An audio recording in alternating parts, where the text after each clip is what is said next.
दोस्तों, कभी दवा जिंदगी देती थी, अब वही दवा मौत बांट रही है। मध्य प्रदेश में एक कफ सिरप ने ऐसी त्रासदी दिलाई है जिसने न केवल बच्चों की जान ली बल्कि पूरे सिस्टम की नैतिकता पर सवाल खड़े कर दिए। दोस्तों, आज हम बात करेंगे उस जानलेवा कफ सिरप कांड की जिसने प्रदेश की जनता को झकझोर कर दिया और मुख्यमंत्री मोहन यादव को मजबूर कर दिया कि वो कहे अब कोई भी बच नहीं पाएगा, चाहे वो डॉक्टर हो, अफसर हो या नेता। दरअसल ये कहानी शुरू होती है उज्जैन से, जहाँ एक निजी क्लिनिक में इलाज के नाम पर मौत परोसी जा रही थी। डॉक्टर प्रवीण सोनी नाम तो था सेवा का, पर काम था जहर का। रिपोर्ट बताती है कि उन्होंने बच्चों को ऐसा कफ सिरप दिया जिसमें प्रतिबंधित रसायन मिले हुए थे। 10 में से 6 बच्चे गंभीर हालत में पहुंचे अस्पताल में और कुछ की मौत तक हो गई। लैब रिपोर्ट ने जब सच्चाई उगली तो पूरे प्रशासन हिल गया। पता चला जिस सिरप को बच्चों को दिया गया वो न केवल गैर प्रमाणित था बल्कि उसमें डाइथिलियन ग्लाइकोल जैसी घातक केमिकल मौजूद थी। वही रसायन जिसने कुछ साल पहले गैम्बिया में सैकड़ों बच्चों की जान ली थी। अब सवाल था, इतनी बड़ी गलती कैसे हुई? क्या किसी को पता नहीं था? क्या दवा नियंत्रण विभाग सोया हुआ था? स्थानीय पत्रकारों ने जांच की तो ये खुलासा हुआ कि इस क्लिनिक को ना तो कोई लाइसेंस अपडेट था, ना दवा सप्लाई की कोई वैध रजिस्ट्री।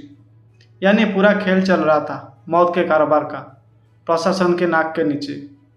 मीडिया में ये खबर आई और प्रदेश की जनता पूछने लगी, क्या अब डॉक्टर भी व्यापारी बन चुके हैं? क्या जीवन की कीमत लाइसेंस फीस से भी कम है? तभी सामने आए सीएम मोहन यादव, कड़क अंदाज में बोले, किसी को बख्शा नहीं जाएगा। डॉक्टर, दवा माफिया या प्रशासन सभी जवाब देंगे। उन्होंने तुरंत डॉक्टर प्रवीण सोनी को सस्पेंड करने का आदेश दिया। साथ ही क्लिनिक की सीलिंग, दवा नियंत्रण अधिकारी पर जांच और अस्पताल के रिकॉर्ड जब्त करने के निर्देश दिए। लेकिन मोहन यादव यही नहीं रुके। उन्होंने हेल्थ डिपार्टमेंट से पूछा, कैसे का अवैध सिरप बाजार से पहुंचा, किसने सैंपल रेस्टिंग रोकी और कौन थे वो सप्लायर जो ये जहर भेज रहे थे। उज्जैन की गलियों में आक्रोश था। लोग अस्पताल के बाहर इकट्ठा हो गए। बच्चों की जान लेने वाले को फांसी दो, सिर्फ सस्पेंड नहीं, गिरफ्तार भी करो। वहीं प्रशासन ने बचाव में कहा, हम जांच कर रहे हैं, सैंपल लैब में भेजे गए हैं, जिम्मेदारी पर सख्त कार्रवाई होगी। लेकिन जनता के दिल में सवाल था, जब तक मौत नहीं होती तब तक प्रशासन क्यों जागता नहीं? दरअसल जांच में ये सामने आया कि जिस कफ सिरप से ये मौत हुई वो लोकल फार्मा कंपनी का था, जिसे हाल ही में ब्लैकलिस्ट किया गया था। फिर भी उसी कंपनी के बोतलें डॉक्टर के क्लिनिक में कैसे मिली? यानी मामला सिर्फ एक डॉक्टर का नहीं, पूरा फार्मा रैकेट, सप्लाई चेन और निगरानी व्यवस्था इसमें शामिल भी थी। जांच टीम को ऐसा दस्तावेज भी मिले जिनमें दर्ज था कई महीनों से ये सिरप सप्लाई हो रहा था और किसी ने चेक तक भी नहीं किया। मुख्यमंत्री ने 2 टूक में कहा, मध्य प्रदेश में अब हेल्थ सेक्टर में सफाई अभियान चलेगा। उन्होंने प्रदेश भर में सभी कफ सिरप ब्रांड की जांच के आदेश दिए। दवा दुकानों का ऑडिट, मेडिकल रजिस्ट्रेशन की पुनः समीक्षा और डॉक्टर की प्रैक्टिस लाइसेंस की जांच, यानी कि वेरिफिकेशन शुरू की गई। मोहन यादव का कहना था, हमारा लक्ष्य किसी को डराना नहीं बल्कि जनता को भरोसा दिलाना है कि अगर सरकार है तो जनता सुरक्षित भी। इसी एक्शन के बाद विपक्ष ने भी सवाल उठाए, इतना बड़ा रैकेट चल रहा था और सरकार को अब याद आया। लेकिन जनता का बड़ा हिस्सा कह रहा था, कम से कम अब कोई तो खड़ा हुआ है। क्योंकि यह मामला सिर्फ दवा या डॉक्टर का नहीं था, यह सवाल था विश्वास का अधिकार का। वो विश्वास जो कि माँ को डॉक्टर पर होता है, वो विश्वास जो कि पिता को दवा की शीशी में होता है, वो विश्वास जो अब टूट चुका है। दोस्तों, ये सिर्फ उज्जैन की कहानी नहीं है, ये पूरे देश के हेल्थ सिस्टम का आईना है, जहाँ एक और डॉक्टर देवता कहलाते हैं तो दूसरी ओर कुछ लोग दवा को जहर बनाकर बेच रहे हैं। सीएम मोहन यादव का यह एक्शन की एक शुरुआत है, लेकिन असली सुधार तब होगा जब हर जिलाधिकारी हर हफ्ते मेडिकल सैंपल चेक करे, हर डॉक्टर के प्रैक्टिस की वैधता को जांच हो और हर मरीज को ये भरोसा मिले कि दवा जिंदगी देगी, मौत नहीं। मोहन यादव ने कहा है, ये मध्य प्रदेश है, यहाँ अपराध चाहे सफ़ेद कोट में क्यों ना हो, सजा तो तय है और अब सेवा के नाम पर साजिश करने वालों का हिसाब शुरू हो चुका है। दरअसल ये कहानी सिर्फ एक डॉक्टर की नहीं है, ये कहानी है पूरे हेल्थ माफिया नेटवर्क की। जांच एजेंसियों ने जब डॉक्टर प्रवीण सोनी के क्लिनिक से जब सिरप के बोतल का रिकॉर्ड खंगाला तो नाम आया कि ऐसी लोकल फार्मा कंपनी का जिसे कुछ महीने पहले ही ब्लैकलिस्ट किया गया था। नाम नहीं, काम बोलता था। Rudra remedies PVT .ltd। एक छोटी सी यूनिट लेकिन बड़ा कारोबार। जांच में खुलासा हुआ कि ये कंपनी नकली लाइसेंस, फर्जी टेस्ट रिपोर्ट और कम ग्रेड केमिकल से सिरप बनाती थी। और हैरानी की बात यह है कि यही सिरप उज्जैन, इंदौर और भोपाल तक सप्लाई किया जा रहा था। किसी ने चेक तक नहीं किया, किसी ने सवाल भी नहीं उठाया। प्रशासन की रिपोर्ट कहती है ये सिरप 3 परतों पर सप्लाई होता था। मैन्युफैक्चर से थिक डीलर से रिटेल मेडिकल शॉप और मेडिकल शॉप से डॉक्टरों के निजी क्लिनिक तक।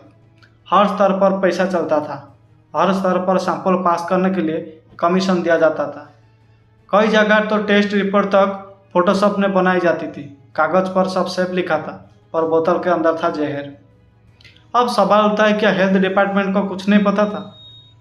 सीएम मोहन यादव की बनाई जांच कमेटी ने यह साफ कहा कुछ अधिकारियों की भूमिका संदिग्ध है। दरअसल हर दवा कंपनी को स्टेट ड्रग कंट्रोलर ऑफिस से क्लियरेंस लेना होता है, लेकिन यहाँ हुआ उल्टा। जिन कंपनियों के पास कोई वैध लाइसेंस नहीं था उनका प्रोडक्शन जारी रहा, कारण रिश्वत का। कई फार्मा मालिकों ने खुलकर कहा कि 2000 से 5000 रुपये में हर सैंपल पास हो जाता था। कोई असली जांच नहीं होती थी। यानी मौत का सौदा भी अब रेड लिस्ट पर चलता है। मुख्यमंत्री मोहन यादव ने सीएम हाउस में हाई लेवल मीटिंग बुलाई। मीटिंग में कहा अब दवा कारोबारियों के लिए बुलडोजर नीति लागू होगी। उन्होंने 3 निर्देश दिए। सभी फार्मा यूनिट का फिजिकल ऑडिट होगा, ड्रग टेस्टिंग लैब की स्वतंत्र जांच होगा और हर जिले में ड्रग विजिलेंस टीम की स्थापना होगी। मोहन यादव का लहजा सख्त था। जो बच्चे मर गए वो किसी के आंकड़े नहीं है, वो किसी के घर की धड़कन थे। अब कोई भी सिस्टम में सड़ा हिस्सा बचेगा ही नहीं।